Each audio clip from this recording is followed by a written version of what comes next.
All right, everyone, welcome to Jasper's History Facts. Da-na-na. Well, today is October the 11th, and on this day in 1899, the South African Boer War began. So the Boer War is between Great Britain, or I guess the United Kingdom, and these Boer republics in South Africa. Now, these included the Orange Free State and Transvaal regions. The cause of this war is kind of debated.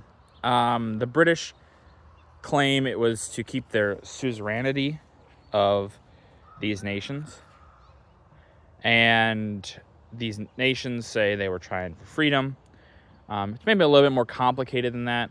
There's kind of somewhat of a small consensus on the cause of this war being the control of a gold mine in the South African region between these two nations, and it's in like the more center part of South Africa.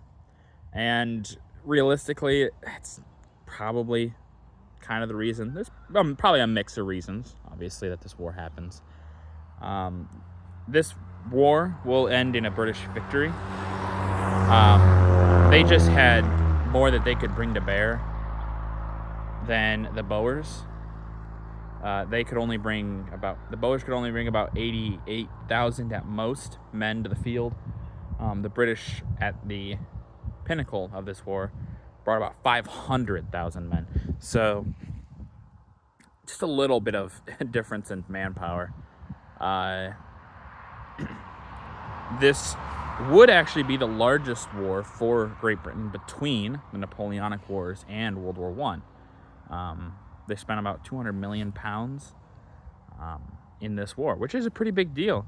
It's not a war a lot of us in the States really hear much about, if at all. It's a very...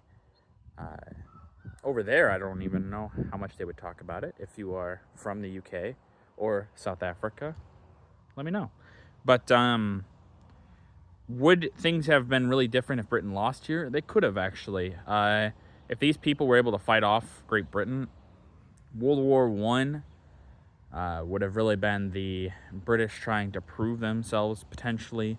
Or maybe if they were weak enough to get beaten by these people, maybe World War I goes differently too. Who's to say? It would have really been interesting what would have happened. But now you know.